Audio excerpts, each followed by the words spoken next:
पूर्वोत्तर क्षेत्र अपनी जैव विविधता, सांस्कृतिक विरासत और पारंपरिक आस्था के लिए विश्व प्रसिद्ध है।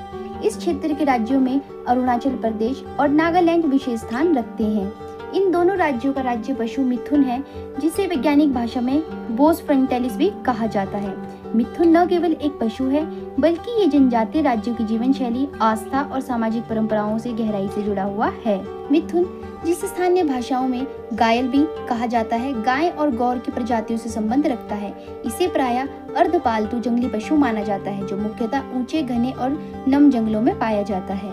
मिथुन मुख्यतः भारत में अरुणाचल प्रदेश, नागालैंड, मिजोरम, म्यांमार, भूटान और बांग्लादेश के कुछ भागों में पाया जाता है। ये ऊंची पहाड़ी जंगलों में रहता है, जहां आर्द्रता अधिक होती है।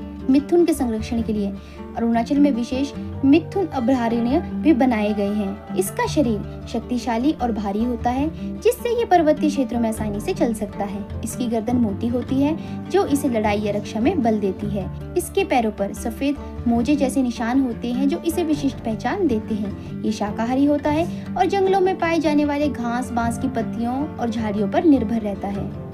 मिथुन को पूर्वोत्तर भारत की जनजातियां धन का प्रतीक मानती है। ये एक चल संपत्ति की तरह उपयोग होता है। दहेज में दिया जाता है। विवाह, त्योहार और मृत्यु संस्कारों में इसका बलिदान किया जाता है। समाज में प्रतिष्ठा बढ़ाने के लिए लोग अधिक मिथुन पालते हैं। किसी विवाद के समाधान के लिए भी मिथुन का आदान प्रदान किया जाता है। मिथुन जनजातीय समाज के लिए सिर्फ पशु नहीं, बल्कि एक सांस्कृतिक स्तंभ है। गालो, निशी, अप्तानी आदि जैसी जनजातियां मिथुन को कुल देवता का वाहन मानती हैं। मिथुन के सिंग और खाल से साज सज्जा, वाद्य यंत्र और पारंपरिक परिधान बनाए जाते हैं। मिथुन की उपस्थिति को खुशहाली, समृद्धि और पुरुषत्व का प्रतीक माना जाता है।